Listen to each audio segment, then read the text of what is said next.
Hey there. In this video, I'm going to give you 6 tips to ensure your classroom runs like a well-oiled machine, no matter what time of year it is, beginning, middle, or end of the year.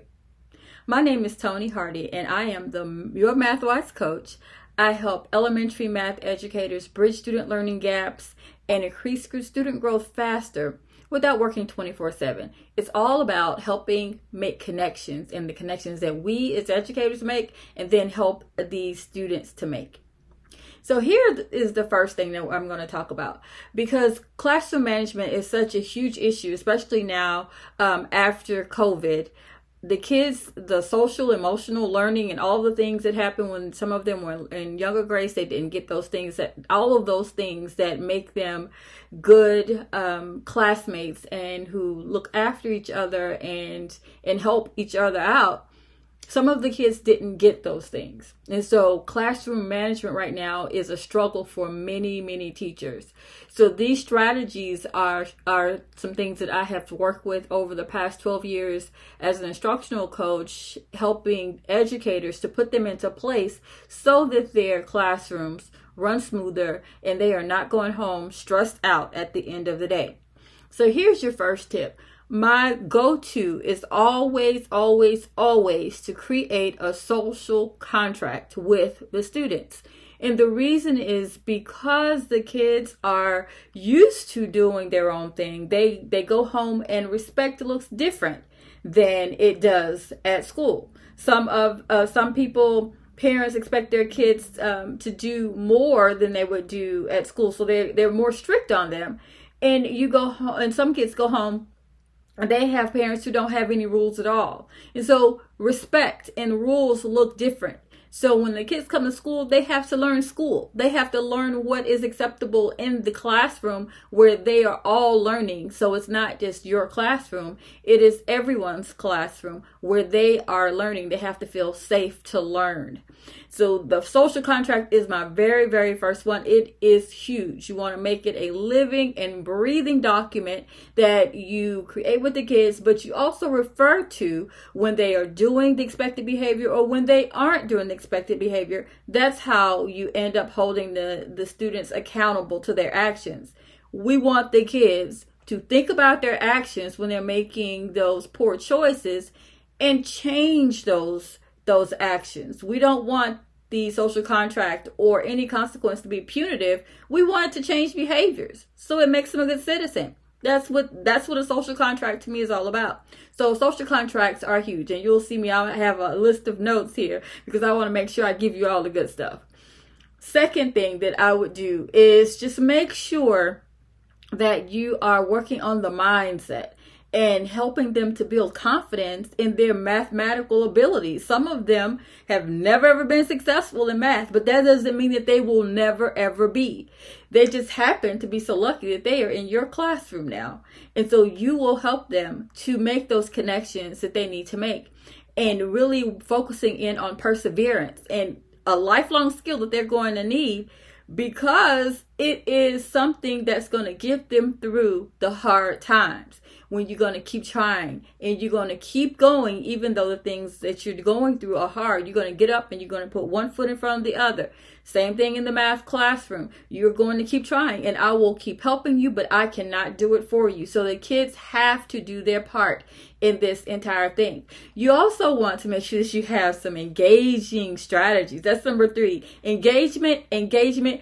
All of that works together with motivation and helping the kids to see that they can do it. They may not be able to do it at that abstract level. They may not even be able to do it at that representational level. But hey, we're going to get you started. And if we got to start at concrete and bridge you on, so that's where that bridge learning comes in.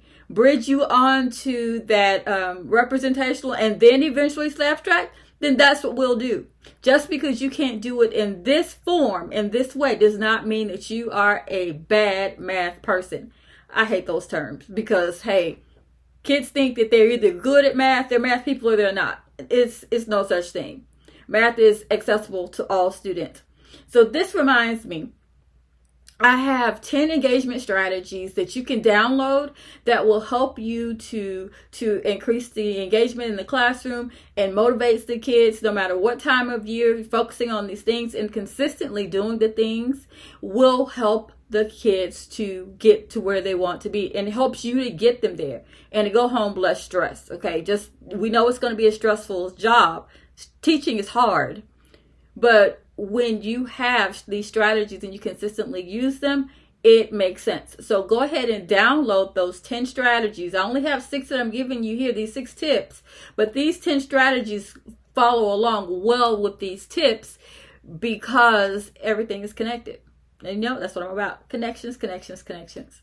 Okay, and I will put that download. I will put the link in the notes, so you want to check those out. And also go ahead and share with anyone who you think may need them, because again, we can't do all of this on our own, and we got to work together to get it done.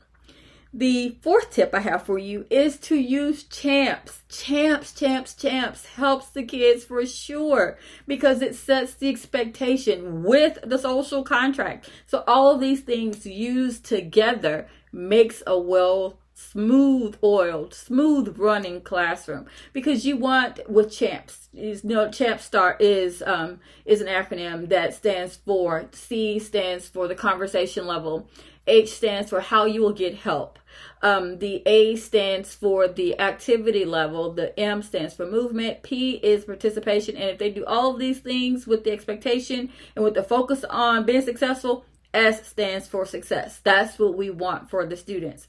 Now, that right there, that champs, that whole strategy is something that you want to do for the kids before they move. Give them the direction, give them the expectation before they move to participate in the activity. For example, if your students are going to be doing a partner share type of activity, a partner work activity, then the conversation level here is most people say it's a 1 or a 2. I would say it's a 1. And so you want to practice that before they move. So what does a 1 conversation level sound like? Well, it sounds like this. It's a whisper. Everybody's going to practice it. Very good. That's a whisper.